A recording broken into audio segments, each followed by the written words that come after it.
Nous avons choisi de porter la candidature au label Pays d'Art et d'Histoire en co-construction avec les habitants et les associations du territoire. Décerné par le ministère de la Culture, le Pays d'Art et d'Histoire vise à sensibiliser les habitants, les visiteurs et le jeune public à la qualité du patrimoine, de l'architecture et des paysages. Ainsi, nous nous engageons dans une démarche active de connaissance, de préservation, de médiation du patrimoine, qu'il soit bâti, matériel, immatériel ou naturel, pour les 10 prochaines années, avec ceux qui aujourd'hui font vivre le patrimoine sur notre territoire.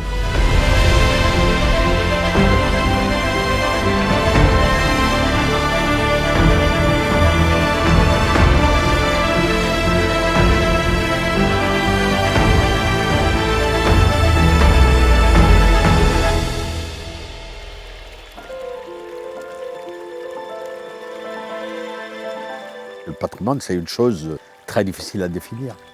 Le patrimoine, ce n'est pas Versailles seulement. Le patrimoine, ce n'est pas seulement une pierre posée sur une autre pierre, suivant un certain ordre. Non. Le patrimoine, c'est tout ce qui fait que je suis comme je suis. C'est ça, en fait.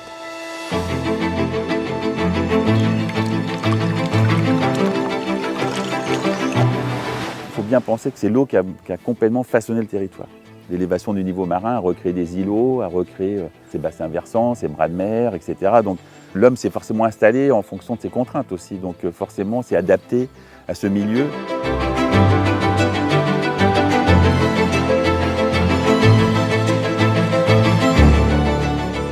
La première grosse occupation humaine commence à la fin des temps glaciaires, il y a à peu près 8000 ans sur nos territoires, l'époque qu'on appelle le Mésolithique, où là on a des chasseurs-cueilleurs qui viennent occuper assez fortement ce territoire parce qu'ils y trouvent énormément de ressources, qu'elles soient terrestres ou marines.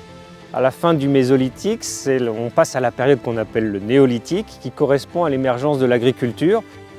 Les populations se structurent en villages qui restent beaucoup plus longtemps au même endroit. Associé à cette période, on commence à construire les monuments mégalithiques qui sont si nombreux sur le territoire d'Acta, qui correspondent plus au monde symbolique et funéraire, qui sont construits en pierre et qui sont construits pour durer, tant et si bien qu'on en a encore beaucoup de conservés aujourd'hui, plusieurs milliers d'années après leur construction.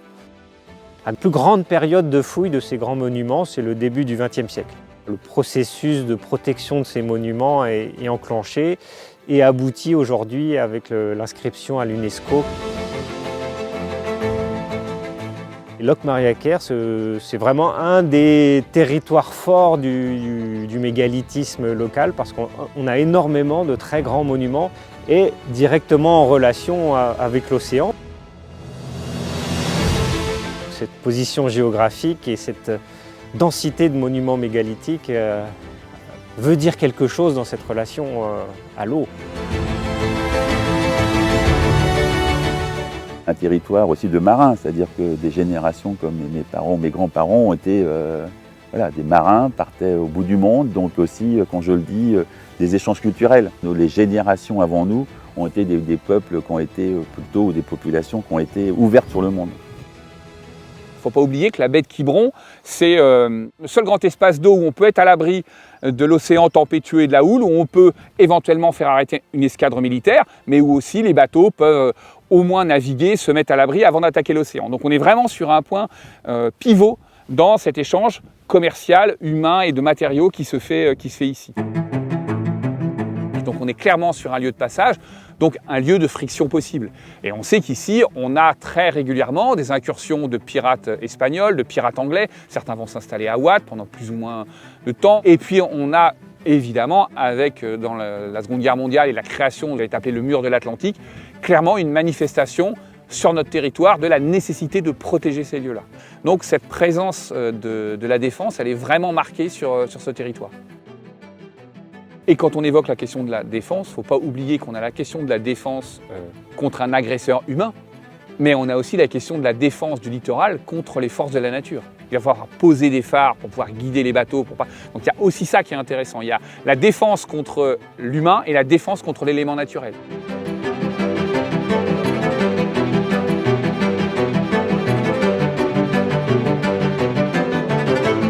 Le territoire d'Acta, il est très long, il part du littoral jusqu'à la forêt. Donc c'est d'une richesse incroyable, avec en plus les rivières qui traversent. On va passer de la côte où on va avoir la biodiversité que moi je connais, qui est déjà immense, en passant par les rivières et la forêt. Donc c'est complètement géant. Je pense que transmettre, c'est aussi... il y a beaucoup de gens qui passent, ils disent oh, c'est merveilleux, c'est beau, édique, mais en fait, ils ne se posent pas la question de savoir mais pourquoi en fait. Est-ce que il n'y a pas aussi des gens qui font que on essaye que ça reste beau? Je pense qu'il faut trouver ce délicat équilibre entre se développer, oui, certes, mais surtout pas gâcher nos richesses. Et je pense que la question patrimoniale dans ce développement, elle est très importante. Les héritages ou l'histoire permettent de donner un nouveau cap aussi parfois à nos développements, à nos aménagements. Donc c'est important toujours de regarder parfois ce qui s'est passé dans le rétroviseur pour mieux anticiper l'avenir.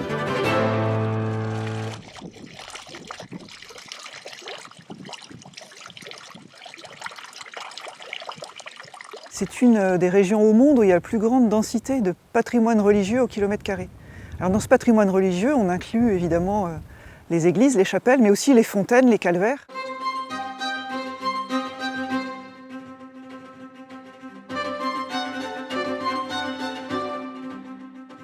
Ici, on est dans un territoire côtier, donc on est à la fois, il y a l'Armor et l'Argoat, il y a les agriculteurs et puis il y a les marins. Et alors les marins, c'est une population qui a ses propres traditions. Dans le patrimoine religieux, ça se voit en particulier avec les ex-voto, que quand un marin a subi une tempête particulièrement terrible et qu'il a craint pour sa vie, souvent le réflexe c'est je fais une prière et puis je fais le vœu, si j'en réchappe, de faire un pèlerinage. Alors ça peut être à Sainte-Anne-d'Auray, mais ça peut être aussi à la chapelle de mon quartier. Et j'irai mettre un cierge et j'irai offrir la maquette de mon bateau pour dire merci. Il y a aussi des ex-voto qui sont montés sur des brancards qu'on emmène en procession. Le jour du pardon, on organise la procession avec la bannière, on se met en costume et puis sur un brancard, on met la statue du saint qui est honorée dans cette chapelle et les ex-voto qui marquent l'histoire spirituelle, religieuse des gens d'ici. L'attachement au patrimoine ici est vraiment naturel, parce que les gens vivent avec, c'est eux qui le comprennent, c'est eux qui connaissent les petites histoires. Il y a un vrai amour de son patrimoine, et c'est viscéral, ça fait vraiment partie de l'identité. On est très heureux quand il y a des manifestations qui organisent l'accès, et les gens aiment ça, parce que c'est spontané, parce que c'est humain, parce que c'est du partage, parce que c'est de l'expérience.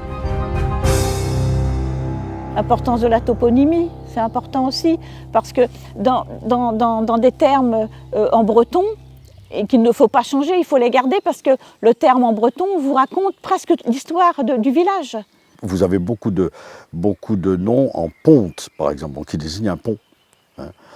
Pont d'Oire, un pont de terre. Vous avez des ponts Maine, pont Maine, c'est le pont de pierre. Vous avez beaucoup de ponts névés, pont neuf. Vous avez Gouillandeur, sur la route de Carnac, là.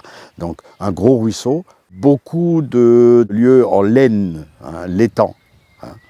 En poule, ça peut être un lavoir, mais ça peut être aussi une mare, ou bien un endroit où l'eau va stagner.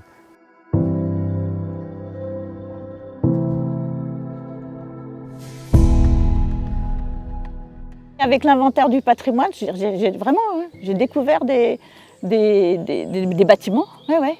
Donc, je me suis intéressée à comment c'était construit, pourquoi c'était construit. On se pose devant quelque chose et puis on tire le fil de l'eau, quoi, un peu, quoi. Et on essaye de comprendre. Ça revient là aussi. Oui. Je trouve ça extrêmement intéressant de voir comment, à travers l'architecture, on peut percevoir ses habitudes de vie et comment on perçoit un territoire. Souvent, il suffit d'ouvrir les yeux, pourquoi on a mis la porte là, pourquoi on a un grand escalier pour entrer dans la maison. Pourquoi, comme par hasard, il y a une entrée là, mais il y a une entrée derrière? Ah, l'entrée derrière, est-ce que c'est pas parce qu'il y avait des domestiques, etc. Il y a aussi toutes ces questions-là, qui, je pense, sont intéressantes, non seulement pour comprendre le passé, mais aussi, et c'est ça le plus important, pour se poser la question d'aujourd'hui.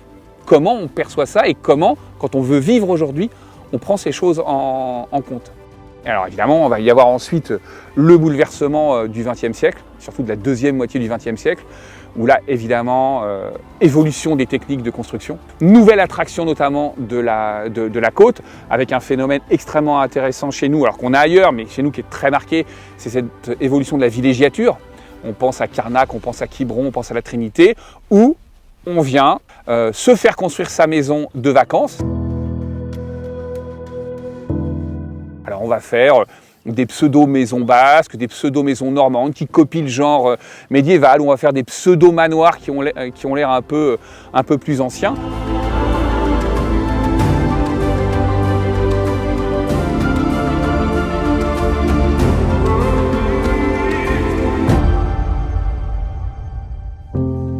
Nos rivières ont été vecteurs de développement. Ça a été du commerce, notamment avec le Pays de Galles, avec d'autres parties de territoire européen. Forcément, des goélettes qui remontaient, donc il y avait un transport maritime, du cabotage, qui était très très important. Il y a eu la pêche, évidemment, on pense à Etel avec les thoniers. On a eu le cabotage qui a été quand même important. Donc quand on parle de cabotage, c'est au-delà des gens qui travaillent sur le port, mais il y a aussi toute une activité qui était liée à ce que transportaient les goélettes, par exemple, à Saint-Goustan, du charbon, du sable, etc. Donc il y avait cette économie liée aussi aux poteaux de mine. Donc voilà, on a un ensemble de boisements aujourd'hui qui servaient parfois et très souvent à renforcer les mines du Pays de Galles notamment.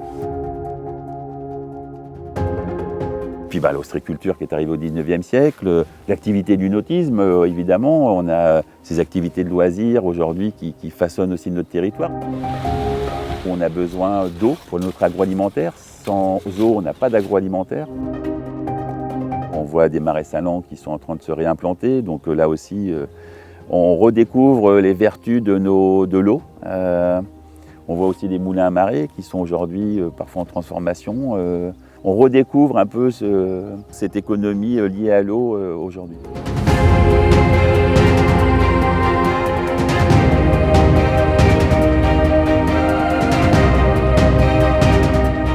Le pays d'art et d'histoire, il n'aura de sens aussi que si les populations locales le partagent, parce que je pense que ça c'est très très important. On sent bien que nos populations ont besoin souvent de se réancrer au territoire, et le patrimoine est un moyen de réancrer les habitants au territoire.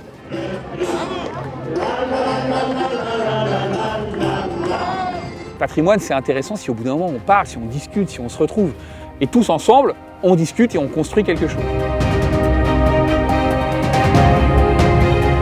C'est aussi important que tout le monde comprenne que ces monuments, ils sont précieux, ils sont rares, ils sont anciens, ils sont fragiles et qui demandent à être protégés pour que les générations futures puissent aussi profiter de ce patrimoine exceptionnel.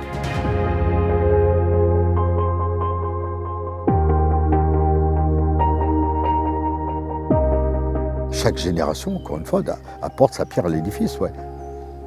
Et la pierre est importante et elle restera si celui qui l'apporte sait que, en toute humilité, c'est pas lui qui marquera le point final.